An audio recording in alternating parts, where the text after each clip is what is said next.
আওয়ামী লীগকে নেওয়া হবে না, তবে যারা ভালো মানুষ তাদেরকেও বাদ দেওয়া হবে না বলে মন্তব্য করেছেন বিএনপি মহাসচিব মির্জা ফখরুল ইসলাম আলমগীর। বুধবার রাজধানীর উত্তরায় দলের সদস্য নবায়ন কর্মসূচিতে গিয়ে তিনি এ মন্তব্য করেন। মির্জা ফখরুল বলেন, ফ্যাসিবাদ বিরোধী দলগুলোর নেতারা নিজেদের মধ্যে বিবাদে জড়িয়ে পড়ায় আওয়ামী লীগ যে অপকর্ম করেছে তা আমরা আজ ভুলে যাচ্ছি। তিনি আরো বলেন, আমরা আওয়ামী লীগকে নেব না, তবে যারা ভালো মানুষ তাদেরও বাদ দেব না। 17 বছরের রাজনৈতিক নিপীড়নের কথা তুলে ধরে এ সময় বিএনপি মহাসচিব বলেন, এই দীর্ঘ সময়ে মানুষ অনেক ত্যাগ স্বীকার করেছে।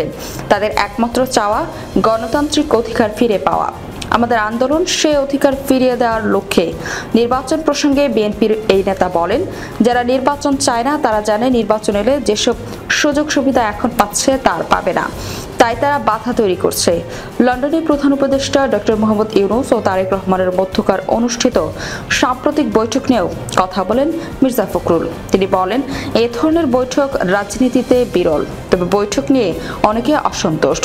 জোর করে নয়, ভালোবেসে জনগণের ভোট নিতে হবে বলেও এই সময় মন্তব্য করেন বিএনপি মহাসচিব।